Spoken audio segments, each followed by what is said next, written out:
अस्सलामुअलैकुम गाइस, कैसे हैं आप लोग? सब ठीक हैं? अच्छा गाइस, आज की वीडियो बहुत ही इंटरेस्टिंग होने वाली है। आप लोगों से बस सिर्फ दो ही रिक्वेस्ट हैं। एक तो प्लीज़ मेरी वीडियो को लाइक कीजिए अगर आप लोगों को पसंद आए, और दूसरा प्लीज़ इस वीडियो को एंड तक ज़रूर देखिए क्योंकि ये वीडियो आपको बहुत हेल्प करेगी। क्योंकि ये वीडियो जो है ये रैम से रिलेटेड है, और रैम हर कंप्यूटर में और हर स्मार्टफोन में मौजूद होती है।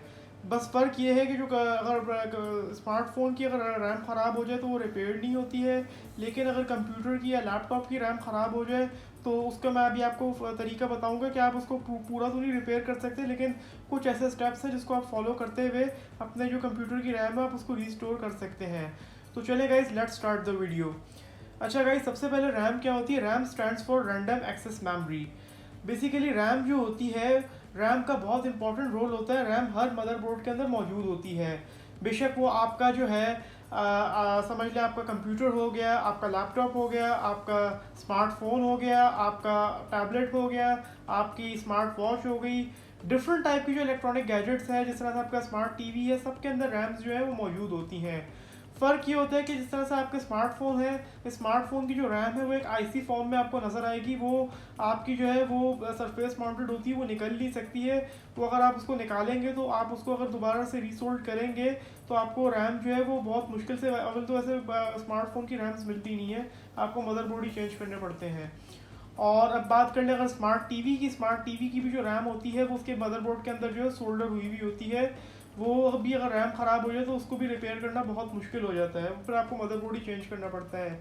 लेकिन कंप्यूटर की और लैपटॉप की जिस तरह से आप ये रैम्स मेरे सामने देख सकते हैं कि ये पड़ी हुई है आपके सामने, 1 2 3 4 5 6 सिक्स रैम्स आप लोगों के सामने मौजूद हैं, जो कि एक ये लैपटॉप की रैम है, बाकी सारी जो है डेस्कटॉप की रैम्स हैं।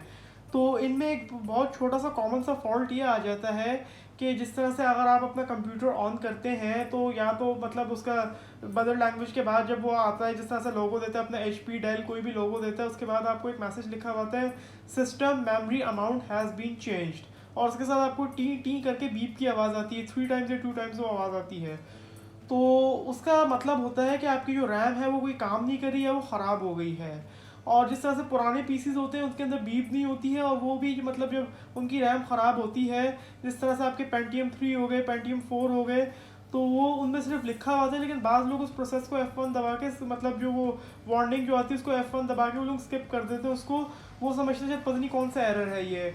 और जब बाद में उनको पता चलता है कि उनका जब सिस्टम है, जो कंप्यूटर है उनका, वो जब लैग कर रहा है विंडोज़ के अंदर जो है, मतलब आपका कोई भी अगर आप सॉफ्टवेयर को खोलना चाह रहे हो खोल नहीं रहा है, तो फिर जो है वो बेसिकली वो फिर दोबारा से विंडोज इंस्टॉल करते हैं, लेकिन फिर भी उनका मसला हल नहीं होता है।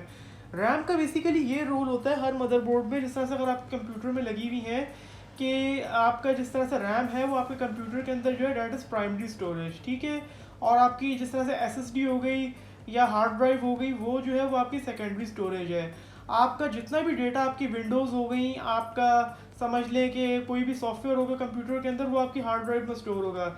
लेकिन जैसे ही जिस तरह से फर्स्ट करें कि आपके पास एक है एग्जांपल मैं आपको दे रहा हूँ, जिस तरह से गूगल क्रोम है। गूगल क्रोम को अगर आप अपने कंप्यूटर में पहले आप जिस तरह से उसको लॉन्च करते हैं तो थोड़ा सा अगर उसको लॉन्च होने में टाइम लगता है, वो होता ये है कि हर प्रोग्राम के साथ होता है कि वो हार्ड ड्राइव से निकल के वो जाता है रैम में, रैंडम एक्सेस मेमोरी में। रैम क्या करती है? रैम जो है फिर उस डेटा को जो है वो एक्सेस करवाती है आपके कंप्यूटर के अंदर।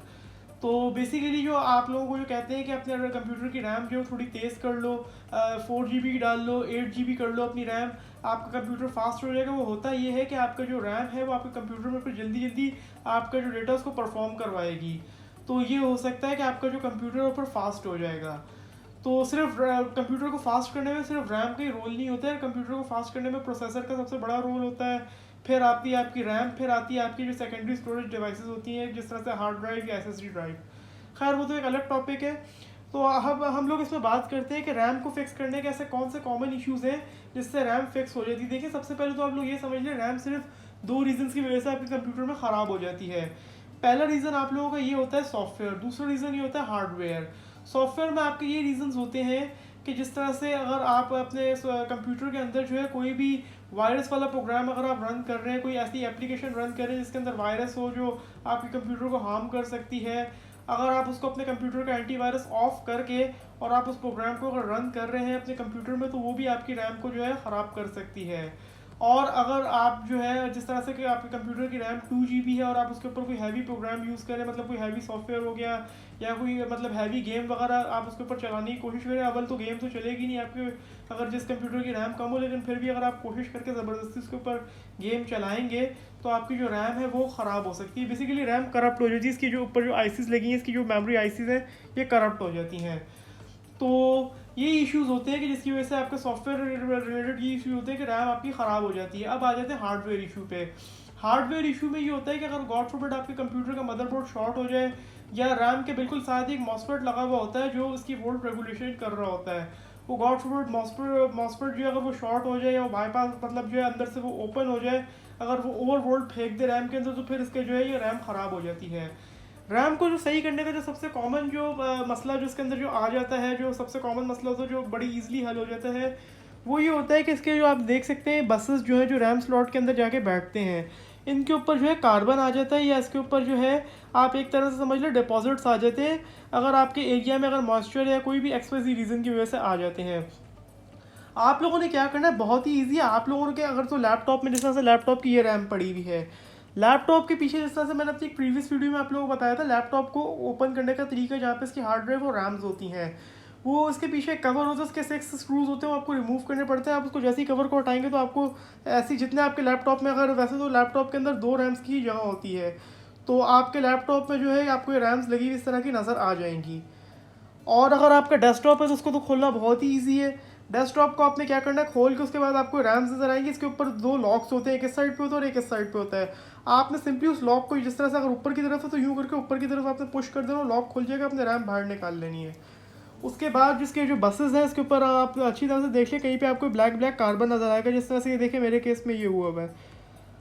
तो आप लोगों ने क्या करना है, कोई भी इरेजर होता है, पेंसिल इरेजर, इसको आपने ले लेना है और आपने क्या करना है, रैम के ऊपर आराम आराम से इसको आपने ऐसे ऐसे करके इसके बसेस के ऊपर आपने इसको इरेज करना है।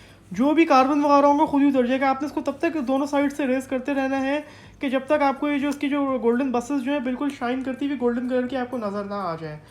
ये तो बात होगी कि आप अपनी रैम को कैसे क्लीन कर सकते हैं। रैम बेसिकली ऐसे ही क्लीन होती है।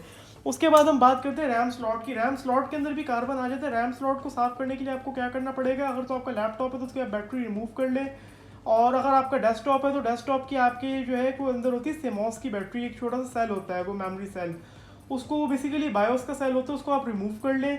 और उसके बाद जो है आप लोग क्या करें, रैम स्लॉट के अंदर कभी भी आप जो है कोई स्प्रे वगैरह नहीं करना, बस टूथब्रश के ऊपर थोड़ा सा आप लोग स्प्रे मार के, एल्कोहल स्प्रे या बॉडी स्प्रे, आप जो है उसको अच्छी तरीके से जो है रैम स्लॉट को अंदर से साफ कर लें। उसकी जो गोल्डन पिन्स जो होती हैं उसके अंदर भी अगर कोई कार्बन या कोई कचरा वगैरह वो निकल जाएगा। और एक चीज़ आप लोग मेक श्योर करें कि रैम स्लॉट पे आप कोई मेटल चीज़ ना यूज़ करें। और मैंने बहुत सारे लोगों को देखा है वो क्या करते हैं, ये रैम के जो बसेस होते हैं वो उसको रेक माल जो होता है वो एम्ब्री पेपर जो होता है उससे इसको जो है साफ़ करने की कोशिश करते हैं। ऐसा आप बिल्कुल नहीं कीजिएगा, क्योंकि इसके जो ये बसेस जो है ये डैमेज हो सकते हैं, और उसके साथ ऊपर इसके छोटे छोटे सरफेस माउंटेड कंपोनेंट्स हैं ये भी डैमेज हो सकते हैं। तो इस चीज़ को बस आप अवॉइड करें। रैम को हमेशा आप इरेजर से साफ़ करो, और रैम स्लॉट को अगर आप साफ़ करें उसको आप टूथब्रश से साफ़ करें, और टूथब्रश से भी बड़ी ईजिली साफ़ हो सकती है। और बस ये थी मेरी आज की वीडियो। बस ये मैंने छोटी छोटी चीज़ें थी जो मैंने आप लोगों के साथ शेयर करनी थी। और एक और बात है एंड में, बस एक लास्ट चीज़ मैं बोलना चाहूँगा, अगर तो आपकी रैम हार्डवेयर तौर पर डैमेज हो रही थी, अगर तो कोई मेरा भाई जो है या मेरा कोई व्यूअर अगर ये वीडियो देख रहा है जो इलेक्ट्रॉनिक्स में एक्सपर्ट हो, वो लोग क्या करते हैं कि इसकी अगर रैम ओवर वोल्टेज की वजह से ट्रिप कर जाए तो उसकी आप लोग एक देख सकते हैं यहाँ पे छोटे छोटे इसके रेजिस्टर्स लगे हुए हैं, ये एज इसके प्रोटेक्शन के तौर पे काम कर रहे हैं। वो क्या करते हैं, वो या तो उसको सोल्डरिंग आयरन से इसको डायरेक्ट कर देते हैं, या वो दूसरा जो है इसके अंदर कंपोनेंट डाल देते हैं। मैं आप लोगों को प्लीज़ ये रेकमेंड करूँगा ऐसा आप लोग ये हरगिज़ ना करें ये काम, क्योंकि ऐसा उससे होगा ये कि गॉड फॉरबिड अगर इन फ्यूचर अगर आप अपना कभी कंप्यूटर चेंज करें, कोई हैवी मशीन अगर आप लें, उसके मदरबोर्ड में अगर आप अपनी पुरानी रैम्स यूज़ करेंगे तो अगर ये रैम अगर शॉर्ट हो गई तो आपका जो मदरबोर्ड है वो ख़राब हो सकता है। तो बस यही फिर आज की मेरी वीडियो थी। ये मैंने छोटी सी रैम्स की मैंने एक इन्फॉर्मेशन मैंने आप लोगों के साथ शेयर की है। आई होप कि आप लोगों को पसंद आई होगी, क्योंकि हर किसी के कंप्यूटर में इस तरह का मसला आ जाता है। लोग क्या करते हैं कि जो पुरानी रैम है वो निकाल के फेंक देते हैं और नई रैम ले आते हैं। तो प्लीज़ रैम को आप डिस्पोज ऑफ करने से पहले जो मैंने आपको जो प्रोसेस बताया है उसको, जो स्टेप्स मैंने आपको बताया उसको एक दफ़ा फॉलो करके देख लें, इंशाल्लाह ताला आपका मसला हल हो जाएगा। Alright guys, I hope you like my video. Please subscribe to my channel. Stay happy and stay blessed all of you. अल्लाह हाफिज़।